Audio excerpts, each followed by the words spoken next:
professor Kabengele Munanga, da USP, ele diz que as religiões de matriz africana foram o núcleo duro pelo qual se organizou a resistência negra no Brasil.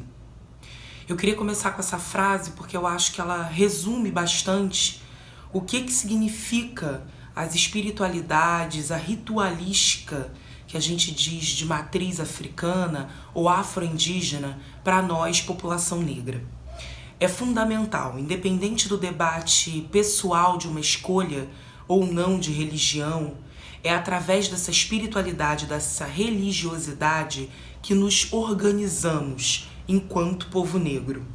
Nos organizamos tanto no sentido da nossa existência, de garantir uma existência em uma matriz, que estivesse longe de um parâmetro ocidental, branco, eurocêntrico e cristão de mundo, e aí essas práticas nos reconectam com tanto os nossos ancestrais africanos, como também, em muitas medidas, os povos que já estavam aqui antes das mais diversas etnias, antes dos europeus invadirem os territórios aqui na América.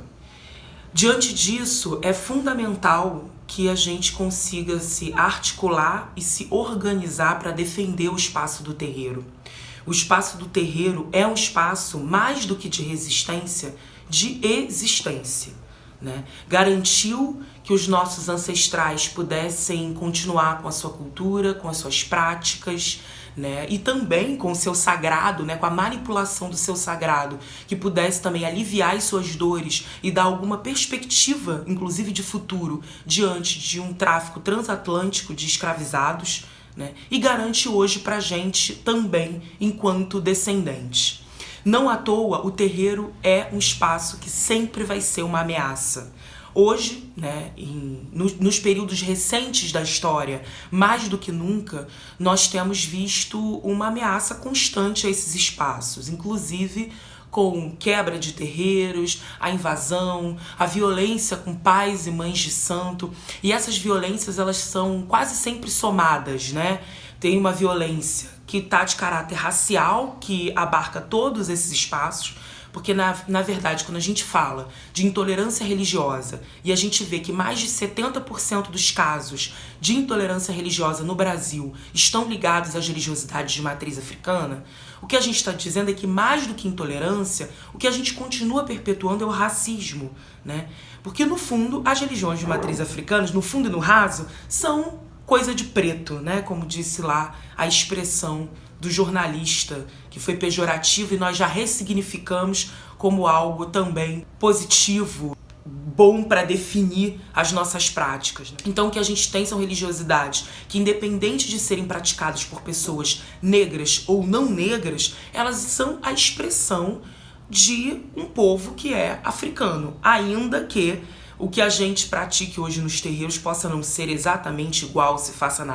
África, enfim. Não vou entrar nesse debate aqui. Acho que não é essa a questão, mas a questão é uma herança, é uma existência, é uma memória de corpo, de saúde, de medicina, de ritualística, de trabalho que é negra. Então, com certeza, essa intolerância está carregada ali de um racismo que, no fundo, coloca todas as nossas práticas no bojo do que eles vão chamar pelo cristianismo de coisa do diabo.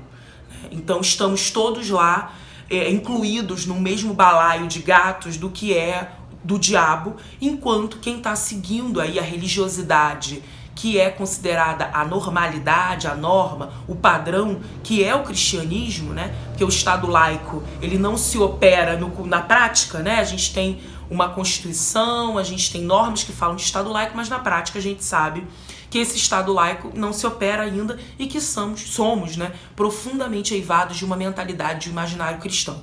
Então, as ritualísticas e os imaginários que fogem a isso são considerados como algo ruim, algo danoso e, portanto, algo do diabo, do capeta, são demonizados, etc.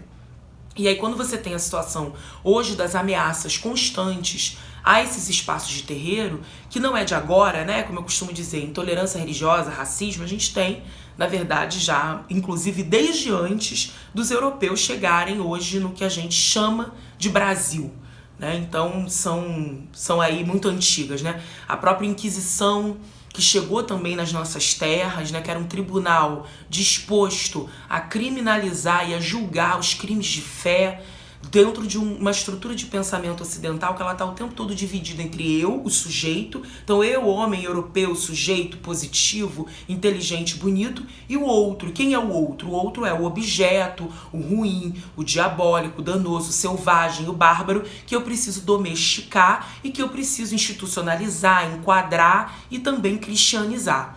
Então nós, população do terreiro, estamos fora, né, dessa equação do sujeito positivo. Estamos lá do outro lado, que é o lado dos outros, do objeto, né? No máximo que a gente vai ser objeto de estudo, né? Mas nós não temos a nossa autonomia preservada. E o terreiro é ameaçador justamente por isso, é um espaço autônomo, né? Um espaço autônomo de manipulação de ervas, de uma medicina e de uma cura, né? Eu costumo dizer que as mães de santo e os pais de santo chegam onde o SUS não chega, né? Então, através dos ebós, dos banhos de ervas, dos xaropes, a gente está promovendo cura, a gente está promovendo integridade, a gente está promovendo e cuidando de uma parcela da população que é propositalmente excluída desse projeto de poder que privilegia muitos poucos em detrimento de uma maioria e que é racista, que é sexista, que é patriarcal, misógino, homofóbico, transfóbico, lesbofóbico e todas as outras opressões que fazem parte aí do que o capitalismo e o seu projeto neoliberal atualmente tem feito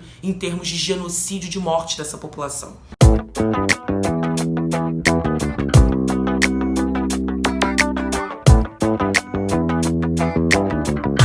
E não morre só a população fisicamente, morre também, e tem um projeto, né, ou pelo menos a intenção é matar também as formas de construção de pensamento e conhecimento que essa população traz e que contradizem essa lógica, né? Então o terreiro tem a sua autonomia de saúde, tem a sua autonomia de trabalho, né? Quantas pessoas não têm um ofício, um trabalho que elas aprendem no terreiro, costurando roupa de santo, que vai ser costureira, né? É a Iabacê que está lá cuidando dentro do terreiro da cozinha e que depois vai trabalhar também com a comida profissionalmente. Enfim, então é um espaço de perpetuação, não só do sagrado, como também de autonomia, de autoestima, de encontrar um lugar no mundo para pessoas que estão completamente, né, dentro de uma lógica, óbvio, parcial do mundo, vulnerabilizadas ou marginalizadas de uma lógica hegemônica.